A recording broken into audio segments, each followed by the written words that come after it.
Oyo Boy Soto kinasuhan si Pauline Luna dahil sa paglustay ng pera ni Vic Soto. Sa isang nakakagulat na balita, isinampa ni Oyo Boy Soto ang kaso laban sa kanyang madrasta na si Pauline Luna dahil sa umano sa paglustay ng pera ng kanyang ama na si Vic Soto.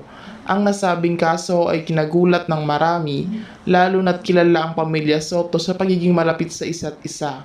Ayon sa mga dokumento ng korte, inakasahan ni Oyo si Pauline Luna ng maling paggamit ng malaking halaga ng pera na mula sa mga kita ni Vic Soto, ang kanyang iba't ibang proyekto sa telebisyon at pelikula.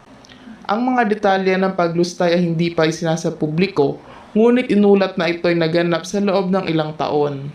Si Vic Soto na isa sa pinakatanyag na personalidad sa showbiz ay hindi pa nagbibigay ng opisyal na pahayag ukol sa isyong ito. Samantala si Pauline Luna ay maring itinanggi ang mga akusasyon at nagsabing handa siyang harapin ang kaso upang linisin ang kanyang pangalan.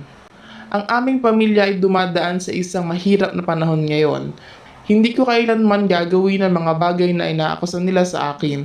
Sana mabigyan ako ng pagkakataong ipagtanggol ang aking sarili sa harap ng hukuman, sabi ni Pauline Luna sa isang panayam. Ang kasong ito ay naasahang magiging matunog sa mga susunod na araw at maraming mga tagahanga ng Soto family ang nag-aabang sa mga susunod na pangyayari.